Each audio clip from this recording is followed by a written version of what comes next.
ये दायित्व बनता था सरकारों का, इलेक्शन आयोग का। ये इलेक्शन क्यों टाले गए, ये बड़ा प्रश्न है। ये अपनी हार से घबरा करके दोनों पार्टियों ने निर्णय लिए अप्रैल तक ये इलेक्शन होने हैं किसी भी सूरत में। जब तमाम विधानसभाओं के चुनाव हो सकते हैं तो फिर दिल्ली के अंदर क्यों नगर निगम को टाला गया? कहीं ऐसा है कि भाजपा अपनी हार 15 साल में जो एमसीडी को बर्बाद कर दिया है, क्या उस हार से बचने के लिए आज जनता इनको छोड़ने वाली नहीं है? आज 7 साल में अरविंद ने दिल्ली को बर्बाद कर दिया, तो मिली भगत से जिस तरह से आगे बढ़ रहे हैं, मेरा प्रश्न इलेक्शन आयोग से कि आखिर क्यों डाला गया, उसका रीजन क्या है, ये दिल्ली की जनता को बताया जाए।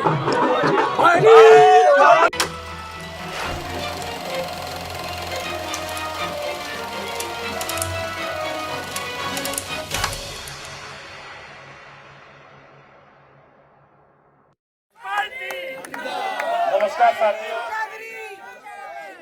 मैं सबसे पहले से अपनी बात रखूं, आपसे आग्रह है जिनके हाथ में तख्तियां जरा नीचे कर लें। मेरी माँ बहनें बैठी हैं, मुझे उनसे भी बात करनी है, नीचे कर लें भाई। जिसकी तख्ती ऊपर दिखाई दी साहब से मैं रिक्वेस्ट कर दूंगा, शक्ति सिंह जी से, और मैं तो खैर लिख ही दूंगा उसको। अभी भी कुछ तख्तियां ऊपर दिख रही, नीचे कर लो भाई, पीछे वालों को भी देखने। आपसे हाथ जोड़ रहा हूँ प्लीज, मेरी बहनें बैठी है, बड़ी तख्ती नीचे कर लो भाई, देख ली यार सारी तख्तियां भाई। झंडे भी साइड में ले आओ एक बार। सभी को नमस्कार। और बहुत ही काफी लंबे समय के साथ ये बैठक चल रही है। जिला कांग्रेस कमेटी का एक कार्यकर्ताओं का सम्मेलन है। इस सम्मेलन के इस सम्मानित मंच पर भगवान बद्री विशाल के इस प्रांगण में आज ये सम्मेलन आयोजित किया है। दिनेश भाई को तो मैं बधाई देता ही देता हूँ, शुभकामनाएं देता हूँ। साथ ही मैं अपने आदरणीय प्रभारी महोदय श्री शक्ति सिंह गोहिल जी का आभार व्यक्त करता हूं, जिन्होंने हमारा निवेदन स्वीकार किया और हमारे बीच उपस्थित हुए। प्रदेश अध्यक्ष के तौर पे तो मेरा निवेदन बनता ही था, लेकिन सर ये मैं भी बता दूं आपको, ये पुष्परगंज विधानसभा मेरी एक कर्म भूमि रही। यहाँ की जनता ने मुझे मौका दिया, आशीर्वाद दिया, यहाँ से एमएलए बनकर के इनकी सेवा करने का भी मुझे मौका मिला। इस नाते भी मैं आपका अभिनंदन और स्वागत करता हूँ। वरिष्ठ नेता है, गुजरात कांग्रेस कमेटी के वरिष्ठ सांसद हैं, मंत्री रहे, एमएलए रहे, और आज दिल्ली के हमारे प्रभारी हैं, हमारे परिवार के मुखिया। मैं कह सकता हूं यहाँ मंच पर बहुत ही सम्मानित पूर्व सांसद, पूर्व मंत्री रहे, सेक्युलरिज्म को लेकर के पूरे देश में जिन्होंने अपनी बात रखी, अपनी पहचान बनाई, आदरणीय परवेज भाई का भी स्वागत करता हूं जो हमारे सांसद रहे। हमारे बीच में पूर्व विधायक जिनके साथ मैंने भी काम किया, ना केवल विधायक बल्कि हम लोगों ने पार्षद के तौर पर भी एक साथ काम किया है, आसिफ भाई का मैं स्वागत करता हूं। और एक और ऐसी शख्सियत इस मंच पर है जिसका निजी तौर पर मैं बहुत ही बड़ा फैन रहा हूं, फैन उनकी काबिलियत का रहा हूं। खूबसूरती तो माशाल्लाह आज भी बरकरार है, लेकिन जिनको मैंने और आसिफ भाई ने सदन चलाते हुए देखा है, सुना है, और ईमान से कहना चाहता हूं, पवित्र स्थान पे बैठा हूं, इस व्यक्ति ने बिल्कुल सेक्युलरिज्म के तहत आज तक अपनी बात रखी। कई बार आदमी आवेश में बोल जाता है, लेकिन वो व्यक्ति है जो सदन में भी कभी बैठता था, सदन चलाता था तो सदन की गरिमा के साथ न्याय करता था। और सदन की गरिमा थी मेयर की गरिमा। उस मेयर के पद को सुशोभित किया। आदरणीय फराद भाई यहाँ मंच पे बैठे, मैं उनका अभिनंदन करता हूँ। मेरे साथी रहे आदरणीय अमरीश जी सदन में, लेकिन राजनीति का सफर शुरू मैंने किया 2002 में जब आप एमएलए थे। उनका स्नेह रहा, आशीर्वाद रहा, गली गली वोट मांगी, मुझे आशीर्वाद दिया। और जो अपील आज इन लोगों ने की है कि चुनाव का उम्मीदवार कोई बने, लेकिन उसे जिताने के लिए सब साथ काम करे, मुझे 2002 का समय याद आ जाता है। सोनिया जी ने उस समय टिकट दिया था, एनएसए अध्यक्ष था। क्षेत्र में ज्यादा हो सकता मेरी पहचान ना हो, लेकिन संगठन में मैंने काम किया था। और जब निर्णय दिया, उम्मीदवार बना, तो उस समय के कार्यकर्ताओं ने मुझे मिलकर के यहाँ बहुमत से जिताया, बड़ी रिकॉर्ड वोटों से जिताया। हमारे बाबूजी बैठे हैं, जब आंख खोली तो उस समय विधायक के तौर पर बाबू ब्रह्मपाल जी, इन्हें मैं नहीं, पूरी दिल्ली के नेता लोग भी बाबू ब्रह्मपाल जी बोलते हैं, इसलिए मैं बाबू जी का भी स्वागत करता हूँ। वो भी मंच पर विराजमान है, लोकपुरी को नेतृत्व दिया, पहचान दी, सेवा की, और आज इस मंच पर पार्टी की खातिर यहाँ बैठे। आपका भी मैं स्वागत करता हूँ भाई महेंद्र मंगला जी का, जो लगातार पिछले 2 सालों से जिला कोऑर्डिनेटर के तौर पे काम कर रहे हैं। शायद ही कोई ऐसी गली होगी, त्रिलोकपुरी का मोहल्ला होगा जब बाई इलेक्शन में ना घूमे। तो मंगला जी का भी मैं अभिनंदन। या मंच पर मेरी बहन दर्शना जी, हम लोग फिर एक साथ मैं बता दूं 2002 से काउंसलर हैं और शायद सबसे वरिष्ठ पार्षदों में आज दर्शना जी यहाँ बैठी है। दर्शना जाटव जी का भी मैं स्वागत करता हूँ। ऐसे ही मेरा एक और भाई, पुरानी यादें ताजा हो जाती है जब हम पार्षदों के चेहरे देखते हैं। दानिश भाई बैठे हैं, ये भी ओखला से बहन दर्शना की तरह और हमारी तरह ये भी 2002 में जीत करके आए थे और आज भी मैं बता दूं निगम पार्षद के तौर पर ओखला में कांग्रेस के चेहरे बन के सेवा करते हैं। दानिश भाई आपका भी स्वागत। एक माफी के साथ मेरे बुजुर्ग बैठे हैं, ये गुस्ताखी लोगों ने लिस्ट बना के की। आदरणीय बाबूजी धीरेन्द्र त्यागी जी बैठे हैं, कांग्रेस के सचिव रहे, पूरे जीवन भर परिवार कांग्रेस के लिए समर्पित रहे, गांधी परिवार के लिए समर्पित रहे, कांग्रेस के लिए लिखते रहे, शिक्षाविद हैं, आज भी चिंतित रहते हैं, समय समय में मुझे फोन करते हैं, मार्गदर्शन देते हैं, हौसला बढ़ाते हैं। कई बार पढ़ाए तो क्या अपने लिए जो सवाल खड़ा करते हैं तो ऐसे लोग मेरा हौसला भी बढ़ाते हैं। आदरणीय धीरेन्द्र त्यागी जी का मैं आभार व्यक्त करता हूँ। हमारी बहन सिंधिया कुमार जी जिला महिला कांग्रेस के अध्यक्ष हैं, वो भी यहाँ हैं मंच पर, उनका भी स्वागत। ब्लॉक कांग्रेस कमेटी के मेरे तमाम ब्लॉक अध्यक्ष गण यहाँ मौजूद है, लेकिन कुछ पूर्व पार्षद भी हैं, परवीन मैसी जी हैं, विद्या देवी जी हैं,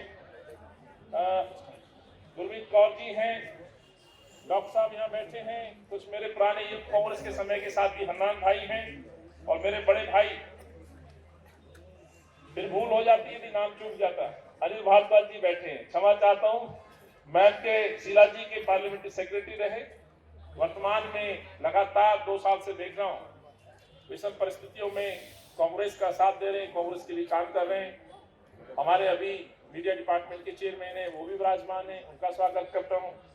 रमेश प्रधान जी का नाम अवश्य लूंगा, बाबा है हमारे, ब्लॉक के अध्यक्ष रहे, लेकिन साधारण व्यक्तित्व के धनी हैं, अपना आसन जमा के बैठे हैं, आपका भी स्वागत। इस मंच पर पुराने साथी भाई तरुण जी मेरे नेशनल अध्यक्ष रहे, वो भी हैं, कुछ युवा चेहरे हैं, मैंने हन्नान भाई का जिक्र किया, दिनेश भाई की भी बहुत पुरानी टीम यहाँ है। इस माफी के साथ बहुत सम्मानित मंच है, यूथ कांग्रेस, महिला कांग्रेस, एनएसआई, हमारी महिला कांग्रेस की हमारी प्रभारी बहन मेरी ये भी यहाँ मौजूद है, जो हर जगह पोल पोल में मेरे साथ नजफगढ़ तक भी गई। बहुत सारे लोग ऐसे हैं जो निरंतर चल रहे हैं, कुछ उम्मीदवार बने, कुछ जीते, कुछ हारे, लेकिन निरंतर इस पार्टी की सेवा कर रहे हैं। दिनेश भाई, इस परिवार को एकत्रित करना, बात रखना, मुद्दों पे चर्चा करना, मैं समझता हूँ आप तारीफ काबिल हैं और जिला कांग्रेस कमेटी के तमाम पदाधिकारियों को मैं इसकी बधाई देता हूँ, शुभकामनाएं देता हूँ। राजेश यादव साहब का ये ब्लॉक है, तो ये जरूर मेरा दायित्व बन जाता है कि मैं राजेश भाई का भी मैं अभिनंदन करूँ। हमारे विनोद नगर ब्लॉक कांग्रेस कमेटी के अध्यक्ष हैं राजेश भाई, आपके और जिले अध्यक्ष दोनों को मैं सफल आयोजन के लिए, परिवार को एकत्रित करने के लिए, मुझे मालूम है रात तक आप यहाँ व्यवस्थाओं में बिजी थे, जिसमें और भी कई साथी आपके साथ थे, विजेंद्र हो, महतो जी हो, विनय जी हो, ये तमाम जानकारियां मेरे पास थी। तो इस माफी के साथ समय बहुत हो गया, 2 बातें करूंगा। आसिफ भाई ने बात की, परवेज भाई ने बात की, आदरणीय शक्ति सिंह जी ने बात की। एक बात मैं अपने संगठन पे करूंगा साथी, और दूसरी बात मैं करूंगा आज की राजनीतिक परिस्थितियों पे, इन सरकारों पर। बातें वही आएंगी, लेकिन हो सकता है कुछ चीजों को मैं उनमें जोड़ते हुए समझाने की कोशिश करूंगा कि कांग्रेस का कार्यकर्ता ये ना समझे कि दिल्ली में कांग्रेस कमजोर है। पहले तो गलतफहमी वो लोग भी निकालते जो कांग्रेस पे उंगली उठाया करते थे। बाबा बद्री विशाल के प्रांगण में आ जाए और देख लें, ये वो कांग्रेस है जो 2020 में बेशक चुनाव हारी हो, बेशक 2020 में हम शून्य पे आ गए हों, बेशक ये कांग्रेस प्रतिशत के मामले में 4% पे आ गई हो, लेकिन ये वही कांग्रेस का कार्यकर्ता है, ये वही कांग्रेस का परिवार है जिसने आजादी से पहले गोरों के खिलाफ लड़ी थी, प्राणों की आहुति दी थी, देश को एकजुट किया था, न केवल देश को आजाद किया था, देश को आगे प्रगति के पथ पे लाने का काम किया था। साथियों, 2020 में जब ये जिम्मेवारी आदरणीय राहुल जी सोनिया जी ने मुझे दी थी, मेरे लिए एक चुनौती थी अपने कार्यकर्ताओं में मनोबल को बढ़ाना। जैसे मैंने कहा, हम 0 पे सिमटे हों, हमें मत कम मिले हों, लेकिन उसमें दोष न कांग्रेस के कार्यकर्ताओं का था न कामों का था। दोस्त था तो शायद हम अपने प्रचार प्रसार को उस तरह से नहीं कर पाए जो 15 साल में शीला जी ने इस दिल्ली को दिया हो, अन्यथा ये स्थिति हमारी नहीं होती। लेकिन 2020 फरवरी में चुनाव हारते हैं, मार्च में लॉकडाउन लगता है, एक महामारी दरवाजे पे खड़ी होती है। हालांकि राहुल जी ने चेतावनी सरकारों को दी थी, मोदी को और दिल्ली के मुख्यमंत्री को भी दी थी। अफसोस इस बात का कि देश का प्रधानमंत्री अमेरिका के राष्ट्रपति के लिए रेड कार्पेट बिछाता रहा और दिल्ली का मुख्यमंत्री अपनी चुनावी रणनीति में बिजी रहा। उसका नतीजा रहा कि दिल्ली ने कोरोना को भुगता, लोग मरे, डर के अपने गांव की तरफ भागे, पैरों में चप्पल नहीं थी, भूखे थे, प्यासे थे, मजदूर थे। वो मंजर जब कई बार आंखों के सामने आता है तो रोना आता है। साथ एक निकम्मा बेईमान आदमी चुनाव जीत करके घर में छुप के बैठ जाए और उस समय दिल्ली को बचाने के लिए मैं समझता हूं कोई सड़क पे आता है तो कांग्रेस का कार्यकर्ता सड़क पर आता है, अपने नेता राहुल जी की अपील पर, सोनिया जी की अपील पर, जब मजदूरों को भूखे प्यासे तड़पते हुए देखा। 24 को लॉकडाउन होता है और 26 को दिल्ली की सीमाओं पे, खास तौर से गाजीपुर बॉर्डर पे जो हजारों लोग अपनी सीमाओं पे रोक दिए गए। आज के इस परिवेश में जो जिक्र भाई आसिफ जी ने किया, आज यूक्रेन और रूस का युद्ध जो चल रहा है वो याद दिला देता है कि हम अपने देश में, अपने प्रदेश की सीमाओं पर इस तरह से डटे थे जैसे आज रूस और यूक्रेन की सीमाओं पर आज सैनिक डटे हुए। अफसोस इस बात का है साथियों, जो जिम्मेवारी सरकारों को निभानी थी वो जिम्मेवारी मेरे कांग्रेस के कार्यकर्ताओं ने तो निभाई। लेकिन उस बेईमान आदमी से पूछना चाहता हूं, 2020 में चुनाव के दौरान आपने जो रंग बदले हैं, जिस तरह से आपने लोगों को धोखा दिया है, मैं समझता हूं उसका हिसाब आपको देना होगा। हिसाब पे तो हम बात करेंगे, लेकिन साथ ही जो मैंने शुरुआत में कहा था, मेरी पार्टी का जो इतिहास है, गौरव में इतिहास चुनाव लड़ना नहीं है, इतिहास है आपका मानवीय पहलू, इतिहास है इस देश से प्रेम, इतिहास है इस देश को प्रगति के पथ पर आगे लाना। और यही कारण था इस आपदा के समय कोई सोच, कोई संगठन सड़कों पर था तो मेरे कांग्रेस के नेता राहुल गांधी और सोनिया जी का संगठन सड़कों पर था। आओ मदद का हाथ बढ़ाएं। कांग्रेस की रसोई मजदूरों को घर तक पहुंचाना मेरे कांग्रेस के कार्यकर्ताओं ने किया था। मेरे पत्रकार बंधु मुझसे सवाल पूछते हैं, चुनाव आ गया तो आप दिखाई देते हैं। माफ करिएगा, मैं उससे सहमत नहीं हूं। मैंने बहुत नजदीक से देखा है, एकमात्र राजनीतिक कोई कार्यालय खुला था वो कांग्रेस का कार्यालय राजीव भवन खुला था, जो हमने लोगों के लिए न केवल आश्रम के रूप में खोला, न लोगों को हमने शरण दी, बल्कि हमने उनको भोजन की व्यवस्था करा के दी। पत्रकारों के फोन आते थे, माफ कीजिएगा कटु सत्य है, अभी मैं गाड़ी में भी बात कर रहा था, परवेज भाई आज हम बड़े बड़े आयोजन कर रहे हैं, हमारी खबरें नहीं लगती। राहुल जी आवाज उठाते हैं, हमारी खबरें नहीं लगती। हम जब सवाल करते हैं तो पत्रकार बंधु कहते हैं भाई साहब माफ करना, हमारी सैलरी तनख्वाह दिल्ली सरकार से आ रही है। 465 करोड़ का भारी भरकम बजट, मैं समझता हूं आज देश की विपक्ष की आवाज को दबाने का काम करता है। उस बजट का दुरुपयोग किया जाता है। आज विपक्ष जब सवाल पूछता है कि दिल्ली के अंदर कोरोना में लोग क्यों मरे, तो उस आवाज को दबा दिया जाता है। आज जब सवाल पूछा जाता है कि देश की एक ऐसी राजधानी हो गई जहां अस्पतालों में ऑक्सीजन नहीं मिली, आज देश की राजधानी कैसी बन गई जिसमें लोगों को, मरीजों को बेड नहीं मिलता है, जब ये प्रश्न हम पूछते हैं तो पत्रकार बंधु कहते हैं माफ करिएगा, अरविंद का फोन आ जाता है, ऐड नहीं मिली। 465 करोड़ के बजट में दिल्ली की जो नाकामियां हैं सरकारों की, जो शहर को बर्बाद किया है, मैं समझता हूं आज उसको छुपाया जा रहा है। आप सब लोग पेपर पढ़ते होंगे, उन पेपरों में आज 4-4 पेज का ऐड आ रहा है, 4-4 पेज के इश्तिहार। कहते हैं साहब जगह नहीं है। सब जगह कहां से होगी हमारे लिए? जगह तो अरविंद ने खरीद ली, बड़े बड़े इश्तिहार लगा लगा के। लेकिन ये उतना ही घातक है साथियों लोकतंत्र के लिए, जो मेरे आसिफ भाई ने कहा, किसी देश को वाकई बर्बाद करना है ना, तो वहां हिंदू और मुसलमान और जात बिरादरी में बांट दीजिए, वो देश कभी उठ नहीं पाएगा। लड़ाई से तो जीत सकते हैं, दुश्मन से तो मुल्क को बचा सकते हैं, लेकिन जो ये आपसी सौहार्द को बिगाड़ने का जो कुठाराघात लोग करते हैं, सियासती लोग करते हैं, उससे शहर को नहीं बचाया जा सकता। मैं इस पवित्र स्थान पे, बाबा बद्री विशाल के स्थान पे खड़ा हूं साथियों। याद होगा 15 साल शीला जी का नेतृत्व, दिल्ली के अंदर पत्ता नहीं हिला था। दिल्ली के अंदर 15 साल में कहीं कोई घटना नहीं थी, कहीं दंगे का जिक्र नहीं था। लेकिन 2020 आते आते इस दिल्ली ने दंगों को भी झेला, सीलमपुर, खोना, बाजपुर के अंदर हिंदू और मुसलमानों को मैंने लड़ते हुए देखा, मैंने उनको अस्पतालों में भर्ती होते देखा। तो जो आसिफ भाई आपने कहा है ये कटु सत्य, ये बहुत घातक है। इस देश की तरक्की में मैं समझता हूँ रोड़ा अटकाने का काम सियासती लोग करते हैं। इसलिए मैंने बात कही थी कि मैं अपने संगठन, अपने परिवार पे बात करूंगा। और मुझे गर्व है कि मैं कांग्रेस से जुड़ा। मुझे सीना चौड़ा होता है अपने नेताओं पर, अपने इतिहास पर, अपने पूर्वजों पर, जो इस देश की खातिर, इस देश पे मर मिटने की कसम खाते थे। आज बेशक हम साथियों चुनाव हारे हों, लेकिन हमने हिम्मत नहीं हारी। ये आपने कोरोना में करके दिखाया।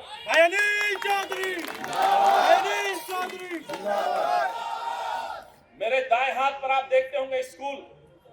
जब हमने सवाल पूछे, राहुल जी ने सवाल पूछे, जब पत्रकारों को उस समय खबर नहीं मिलती थी तो कांग्रेस के कार्यालय की याद आती थी। परवेश भाई, पत्रकार घूमते थे, क्या दिखाएं, कहीं नहीं दिखता था, ना कच्छाधारी दिखता था, ना टोपीबाज दिखता था। मुझे फोन आते थे, भाई गाँव में, आ जाओ यार, राजीव भवन में हूँ, कांग्रेस की रसोई चल रही है, वहां दिखाता हूँ। कह रहा भाई साहब आपकी फुटेज ले लेते, दिखा तो देंगे, कुछ तो दिखाना है। लॉकडाउन में मीडिया में भी खबर नहीं थी, क्या दिखाएं? या तो उनकी निकम्मेपन को दिखाते, मरने वालों के आंसुओं को दिखाते। और मैं उस समय के लिए मैं मीडिया के भाइयों को धन्यवाद देता हूं, उन्होंने दिखाया भी। लेकिन मदद के लिए कोई हाथ बढ़ता नजर आया तो मीडिया को भी कांग्रेस का ही परिवार दिखाई दिया। आज दाएं हाथ पर जो मंदिर, ये जो स्कूल है, मुझे याद है यहां से इन्होंने बसें चलाई थी, जो सवाल किए थे हमने प्रवासियों को घर भेजने की। मैंने कई नेताओं को खोया, अपने कई लोगों को मैंने खोया सेवा करते हुए। शौकत राणा जी का जो जिक्र आया है, आज मेरे कई ब्लॉक अध्यक्ष यहाँ बैठे हैं जो सर्वाइव करके आए हैं कोरोना को, लेकिन यहाँ पीड़ित हुए, संक्रमित हुए। और यहीं पर हमारे कांग्रेस की रसोई लगातार चलती रही, इसी प्रांगण में चली, इसी रोड पे चली। 40-45 डिग्री टेम्परेचर में लोग यहाँ बैठे रहे, उनकी सेवा में पानी की सेवा चली, जिसमें मेरे भाई गुरचरण राजू जिला अध्यक्ष कृष्णानगर, दिनेश भाई के नेतृत्व, खुद मैं यहाँ से विधायक रहा, मेरे ब्लॉक अध्यक्ष, जिसमें वीरेंद्र महतो भी एडमिट रहे एनजेपी में उसी संक्रमण की वजह से, दिनेश जी रहे, त्यागी जी रहे, दीपक यहाँ से हुआ संक्रमित। क्यों हुए? क्योंकि हम लोगों के बीच में रहे, सेवा कर रहे। शौकत राणा जी को हमने खोया, भाई दीदी गौतम को हमने खोया, कोरोना से खोया। ये कांग्रेस के कार्यकर्ताओं की मौतें हुई साथी। मैं आज ये कहना चाहता हूं, हम यहाँ बात कर रहे हैं अपने कार्यकर्ताओं से, तो मैंने अपने परिवार का गौरव में इतिहास आपसे शेयर किया। और आज के हालातों में इस पार्टी की मैंने आपको भूमिका बताई। जो लोग कहते थे कांग्रेस खत्म हो गई, तो माफ करना, जो हमने सेवा भाव दिखाया, जो हमने मदद की, उसका नतीजा था कि हम 5 बाई इलेक्शन में 4% से 22% पे हमें वोट लेकर के आए। जुबैर अहमद के रूप में हमने सीलमपुर की सीट जीती, 12,000 रिकॉर्ड मार्जिन से हमने वो सीट जीती। क्यों जीती? क्योंकि हमने अपने मुसलमान भाई माइनॉरिटी के अधिकारों के लिए भी लड़ाई लड़ी। एक आदमी अपना चरित्र बदल सकता है। 2013 में जो बात अरविंद करता था, माफ करना, आज वो बात नहीं करता है। आज जन लोकपाल की बात नहीं करता है, भ्रष्टाचार की बात नहीं करता है, आज युवाओं को नौकरी देने की बात नहीं करता, मेरी बहनों से पूछ के शराब खोलने की बात नहीं करता। यहाँ के जो युवा है, जो बुजुर्ग हैं, जो टीचर्स है, 20,000 जो टीचर जो मैनिफेस्टो में दावा करता था कि मैं इनको पक्का करूंगा, जो दावा करता था, हमारी जो बहनें आज धरना देने बैठी हैं कि उनको मैं पक्का करूंगा, 1.5 लाख कर्मचारी जो अस्थायी है उनको पक्का करूंगा, उन पर जवाब नहीं देता है। शर्म आनी चाहिए अरविंद केजरीवाल। स्वराज का नारा देकर के अन्ना हजारे जैसे लोगों को आपने प्रयोग किया मुख्यमंत्री बनने के। मुख्यमंत्री तो बन गए, लेकिन धीरे धीरे आपने अपनी वादा खिलाफी कर दी। उस मैनिफेस्टो के दौरान अपने चुनावी भाषण में अरविंद एक बात कहते थे कि दिल्ली को मैं लंदन पेरिस बनाऊंगा। लंदन पेरिस नहीं, कई लंदन पेरिस बनाऊंगा। आपसे पूछना चाहता हूं, युवाओं से, बहनों से, दिल्ली लंदन पेरिस बनी? ये सड़क का हाल देख रहे हैं, इसमें बड़ी पॉलिटिक्स हुई थी मदर डेयरी से लेकर। आज 7 साल हो गए, 7 साल, आज तक ये सड़क नहीं बन पाई। अब चुनाव आया तो अभी कुछ ईंट लगने लगी, शुरू हुई। शर्म आनी चाहिए। युवाओं को नौकरी देने की बात करते हैं उत्तराखंड में, दूसरी जगह झूठ बोलते हैं।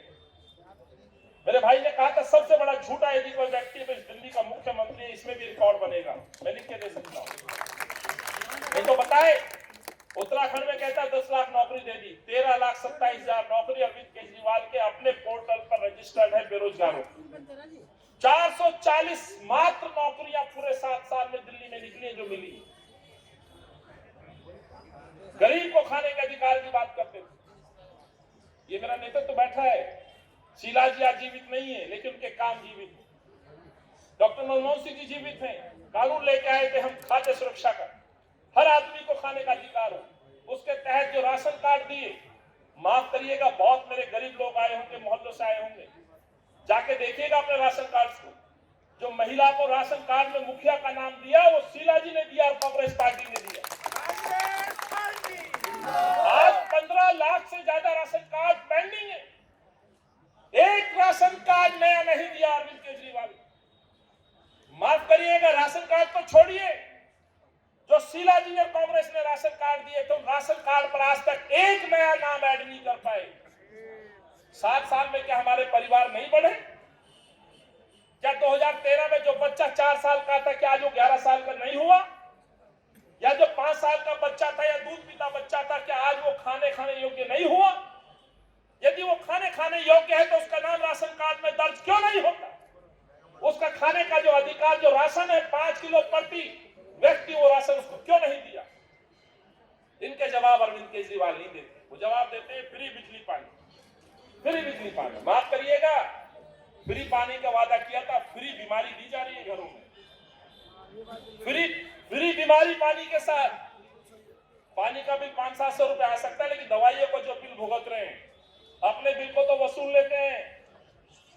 शक्ति सर, 32 लाख रुपए मनीष सिसोदिया ने मैक्स में इलाज करा के सरकार से पैसा वसूला है, और आप दावा करते हैं हेल्थ मॉडल, हेल्थ मॉडल।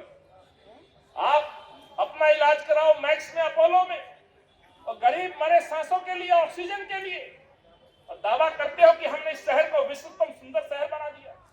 प्रचार प्रसार में विश्व का सुंदर शहर बना होगा। सच्चाई ये कि आज बेरोजगार युवा कहीं सबसे ज्यादा है तो इन राजधानियों में दिल्ली में सबसे ज्यादा है।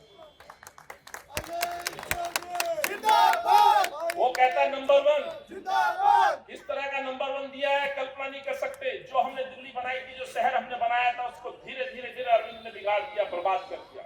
आज दिल्ली नंबर 1 कहीं जाना जाती है तो बेरोजगारी में नंबर 1, महिला उत्पीड़न में नंबर 1। आज प्रतिदिन 5 से 6 केसेस होते हैं महिलाओं के प्रति अत्याचार के। आज इस दिल्ली को रेप कैपिटल के नाम से जाना जाता है। आज निर्भया पे हुए अत्याचार को लेकर क्या इनकी माँ और बहनें बैठी हुई है धरने पर? धरना किस बात का कि जो अरविंद ने दिल्ली को पहचान दी है शराब की राजधानी, नशे की राजधानी, उसके खिलाफ। और वो निर्भया जिसको लेकर के इन्होंने चेहरा बना करके राजनीतिक लड़ाई लड़ी, शीला जी के चेहरे पे काली पोती, शीला जी को बदनाम किया और महिला शक्ति को बदनाम किया। आज वो व्यक्ति आज नशे की राजधानी बना देता है, और वो बहन, वो माँ जिसकी बेटी के साथ हुआ, वो ये कहती है दरिंदों ने मेरी बेटी को जो नोचा, जो अत्याचार किया, उसके पीछे सबसे बड़ा कारण कोई था तो शराब पीना था। शायद शराब नहीं पी होती तो दरिंदे शायद उसकी बेटी को नहीं नोच पाते, कहीं रहम दिखाते। यदि वो आज धरने पे बैठे हैं उनके लोग, तो ये सीधा संदेश है अरविंद केजरीवाल को कि ये शराब की राजधानी जो आपने बनाई है, दिल्ली को शराब नहीं चाहिए, रोजगार चाहिए। बेरोजगारों को रोजगार चाहिए, 1.5 लाख लोगों को परमानेंट नौकरी चाहिए। अपने विधानसभा एनडीएमसी के कर्मचारी आज एनडीएमसी के ऑफिस के बाहर डटे हुए हैं इस उम्मीद से कि हमें पक्का किया जाएगा। उनको पक्का नहीं करते। इस दिल्ली का कर्मचारी आज धरने पर है तनख्वाह के लिए, सैलरी के लिए, उनको सैलरी नहीं देते समय पर। आज दिल्ली की आंगनबाड़ी 22,000 महिलाएं इस मुख्यमंत्री के घर पे पिछले 1 महीने से बैठी है, उनको वादे के अनुसार पक्का नहीं करते। शिक्षकों को पक्का नहीं करते, डीडीसी कर्मचारियों को पक्का नहीं करते। ये कुछ करते हैं तो इस दिल्ली को शराब पिलाने की व्यवस्था करते हैं। 25 से 21 साल शराब पीने की उम्र करते हैं। हमारा परिवार, हमारे नेता 18 साल में मजबूत लोकतंत्र बनाने के लिए युवाओं को 18 साल में मत देने का अधिकार देते हैं, और अरविंद केजरीवाल 21 साल में शराब पीने का अधिकार देते हैं। फर्क साफ है साथियों, फर्क साफ है कि हमारी नस्लों को, हमारे बच्चों को इस लायक बना दो कि वो नशे में लिप्त रहे। इस पे काम अरविंद केजरीवाल कर रहे हैं। भ्रष्टाचार पे दावे करने वाला मुख्यमंत्री आज जवाब नहीं देता। मैं वो बात नहीं करूंगा 7 साल में 80% मंत्री जेल जा चुके हैं। दिनेश भाई, मैं शक्ति जी का ध्यान दिलाना चाहता हूं, आज आप यहां आए हैं, डिप्टी सीएम की कॉन्स्टिट्यूंसी जरूर है। पिछले 7 सालों में 80% इनके मंत्री जेल जा चुके हैं। 7 सालों में शीला जी की कैबिनेट के किसी एक मंत्री पर दाग नहीं था, रत्ती भर दाग नहीं था। रमाकांत गोस्वामी हो, लवली जी हो, राजकुमार चौहान हो, यहां बैठे परवेज भाई हो जो भी ये भी मंत्री रहे, डॉक्टर नरेंद्र नाथ हो, किरण वालिया हो, डॉक्टर अशोक वालिया हो, ये वो लोग थे जिनपे कोई दावा करके किसी पे कोई भ्रष्टाचार का मामला आया। और यह 7 साल में जिस तरह की सभा आज यहाँ है, ऐसी रामला मैदान में शपथ समारोह रखा था साथियों, जिनके हाथ में मोबाइल है, गूगल में है, जरा खोज लीजिएगा। ऐसे ही कहा था कि एमएलए आपने चुना है, मंत्री के रतन मैं चुन रहा हूं। ये रतन है, रतन इंट्रोड्यूस कराए थे। वो रतन कौन थे मैं बताता हूं। वो रतन थे एक कानून मंत्री सोमनाथ भारती। आरोप लगा महिला उत्पीड़न, महिला में भी धर्मपत्नी, कुत्तों को छुड़वाने का, ये इनका महिला सम्मान का उदाहरण था, जेल जाता है। दूसरा मंत्री आदरणीय अनिल भारद्वाज जी के यहां से चुन के आया, नाम भूल रहा हूं, मिस्टर तोमर, जितेंद्र तोमर, कानून की डिग्री लेके कानून मंत्री बन गया। डिग्री कहां से? बिहार से। पुलिस ने पूछा चल भाई कॉलेज लेके चल, कहां चलेगा? एयरपोर्ट में उतर के भटक गया जी, कॉलेज तो यही था, दिख नहीं रहा है। ऐसा हो सकता है? आप जिन जिन स्कूलों में पढ़े आंख बंद करके आज वहां जा सकते हो, पर ये जितेंद्र तोमर है पहला कानून मंत्री जिसको अपने कॉलेज का नाम नहीं पता। एफआईआर होती है 420 में, जेल जाता है। दो खाद्य मंत्री चेंज हो गए। मेरी मातृशक्ति बैठी है, शर्म आती है नाम लेते हुए। जिस तरह से राशन कार्ड बनवा के नाम पर महिलाओं का उन्होंने अत्याचार और उत्पीड़न किया, वो सार्वजनिक तौर पे सब लोगों ने देखा है। जेल जाता है, पकड़ा जाता है। एक और फिर खाद्य मंत्री बनता है पुरानी दिल्ली से, उसका भी नाम कुछ आसिम साहब, आसिम अहमद। जनाब, उनके भी ऑडियो आते हैं, पैसे का लेन देन, वो भी बर्खास्त होते हैं। एक के बाद साथियों 7 साल में खुद मुख्यमंत्री पे आरोप लगे, उनके साधु साहब के, खुद डिप्टी सीएम के ऊपर आरोप लगे अपनी उनकी एनजीओ कबीर के पैसे को खाने के। और माफ करिएगा, अभी एक मेरे इसी क्षेत्र से एक मूंगफली वाले भाई के द्वारा मूंगफली वाले से 20,000 रुपए की रिश्वत लेते हुए यहाँ की क्षेत्रीय पार्षद रंगे हाथों पकड़ी जाती है। यह चरित्र है इस पार्टी का। मैं अरविंद केजरीवाल से पूछना चाहता हूं, हिम्मत है तो उसको निकाल के दिखाए। आज तक वो निगम पार्षद इस पार्टी से बर्खास्त नहीं की गई। परवेज भाई, इससे शर्मनाक और क्या हो सकता है? क्यों नहीं निकाल पाए? क्योंकि उप मुख्यमंत्री की बहुत ही करीबी पार्षद है, उन्हीं के द्वारा चुनाव हुआ था। जैसे 9 रत्न उन्होंने चुने थे मंत्रियों में, वैसे ये रत्न भी उप मुख्यमंत्री जी ने चुन के भेजी थी। दुनिया जानती थी वो क्या कर रही है। रंगे हाथों 20,000 रुपए रिश्वत लेकर के। अभी जानकारी मिली है, शायद सीबीआई ने अभी तक छोड़ा नहीं। एक आवाज आ रही है छोड़ दिया, पर अधिकतर आवाज आ रही है अभी नहीं छोड़ा। जमानत होगी, चलो पर पक्का छोड़ दिया ना, ये तो तय है। प्रेस वाला भाई कह रहा है छोड़ दिया, और इसी पे लगवानी थी कि पकड़ी गई।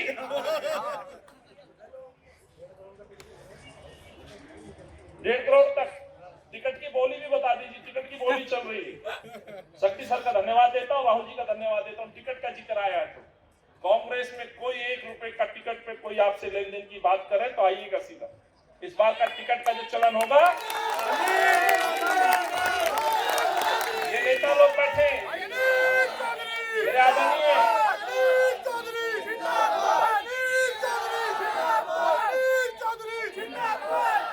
आदरणीय नेता लोग बैठे हैं, जो शक्ति भाई ने बात की, जल्दी आपके सामने बात आएगी कि इस बार के उम्मीदवारों का चयन कैसे होगा। उसमें नेताओं की भूमिका होगी, आप सब लोगों की भूमिका होगी और जनता की भूमिका होगी जब पार्षद का चुनाव लड़ता है। मैं एक और बात कहना चाहता हूं साथियों, भ्रष्टाचार के ऊपर। ये शराब जो नीति लागू हुई है, इसमें इतना बड़ा घोटाला है, आज नहीं तो कल सच सामने आएगा। सच सामने आएगा, ये सवाल पूछा जाएगा और आपसे भी पूछना चाहता हूं, पूछिएगा 25 से 21 साल कम क्यों किया? शराब की दुकानें 849 क्यों की? स्वराज में कहा था महिलाओं से पूछेंगे, मंदिर मस्जिद की कमेटियों से पूछेंगे, आरडब्ल्यू से पूछेंगे, तब जाकर के हम दुकान खोलेंगे। आज किसी से नहीं पूछा तो प्रश्न पूछिएगा भाई किस किस से पूछा था? शराब माफिया को दिल्ली को बेच दिया है, आज नहीं तो कल वो बात आएगी। आपके मोहल्ले में जब ये लोग आए तो पूछिएगा मोहल्ले में बच्चे खेला करते थे, मोहल्ले में शराब की दुकान क्यों खोल दी, इसका पूछिएगा। मैं आपसे आग्रह करने आया था साथियों, इसीलिए आज इस जिला सम्मेलन में हम यहाँ पहुंचे। पूरी दिल्ली में इस तरह के सम्मेलन हमारे आयोजित हो रहे हैं। हाथ जोड़ के एक विनती करना चाहता हूं,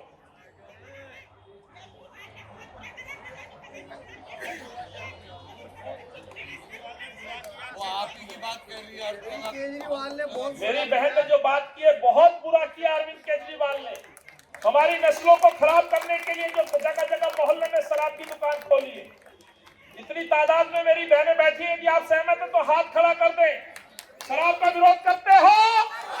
शराब का विरोध होना चाहिए, शराबबंदी होनी चाहिए, शराब की दुकान बंद होनी चाहिए, नशाखोरी बंद होनी चाहिए, शराब की राजनीति बनने नहीं देनी।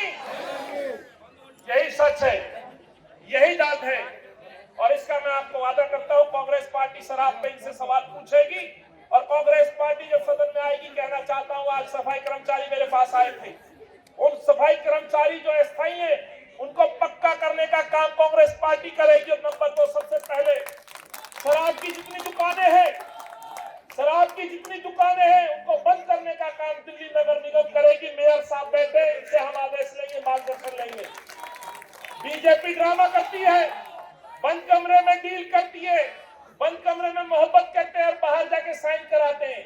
शर्म आनी चाहिए। हरदीपपुरी साहब से मिला था मैं, पेपर दिए थे कि शराब की दुकानों को बंद कराइए, हिम्मत है तो आपने जनता के सामने जब जाइएगा पहले शराब की दुकान बंद कराइए। अंदर खाते मोहब्बत करते हैं, क्योंकि ये रिश्ता माफ करिएगा साथियों, मैं बार बार बोलता हूं, अरविंद आम आदमी नहीं, आम आदमी नहीं है, ये संघी केजरीवाल है, संघ के इशारे पे काम करता है। इसलिए जो शराब की नीति में इसने निर्णय लिया उसमें सहयोग बीजेपी का भी है। कांग्रेस पार्टी आएगी, शराब की दुकानों को हम बंद करेंगे, ये मैं लिख के देकर आपको देना चाहता हूँ, और यही बात आप कांग्रेस के लोग जगह जगह करें।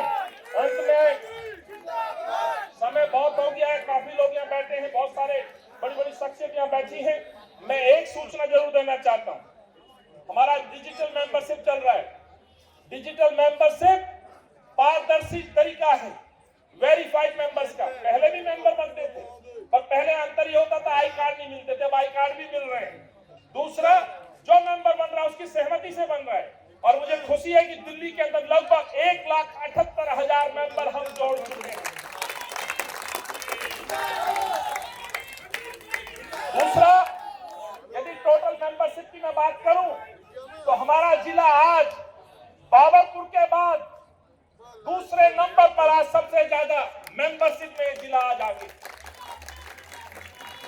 मैं कुछ वो आंकड़े भी आपको पेश करता, जो 5 साथी सबसे ज्यादा टॉपर है, लेकिन आज तकनीकी वजह से वो 5 नाम मैं आपके सामने नहीं बोल पा रहा, लेकिन आने वाले समय में मैं उन साथियों को अपने प्रदेश कार्यालय में बुला करके सम्मानित करूंगा जो घर घर जा रहे हैं, मेंबर बना रहे हैं, कांग्रेस की सोच और कांग्रेस की आइडियोलॉजी से लोगों को अवगत करा रहे हैं।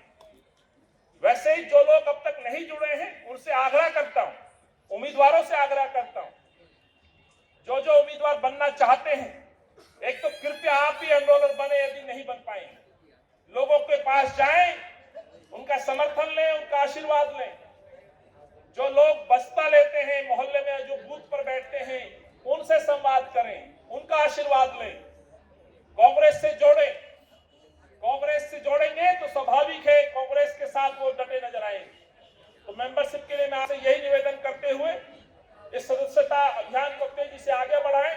जिन लोगों ने अभी तक शुरू नहीं किया है वो शुरू करें, और आने वाले समय में जब आपका उम्मीदवारी तय होगी उसमें कहीं ना कहीं सदस्यता अभियान की भूमिका जरूर आपकी उम्मीदवारी को निश्चित करने का काम करेगी। अंत में यही कहते हुए आदरणीय शक्ति सिंह साहब का मैंने बहुत समय लिया। मैं आभार व्यक्त करता हूं अपने नेताओं का और उन साथियों से क्षमा चाहता हूं जिनके नाम नहीं ले पाए, लेकिन एक एक व्यक्ति, एक एक कार्यकर्ता बहुत सम्मान के योग्य है। हमारे उत्तरांचल सेल के चेयरमैन जिनको अभी नियुक्त किया है, गोपाल रावत जी, वो भी अभी मुझे दिखाई दिए हैं। मैं उनका भी स्वागत करता हूं और बधाई देता हूं। धन्यवाद। जय हिंद।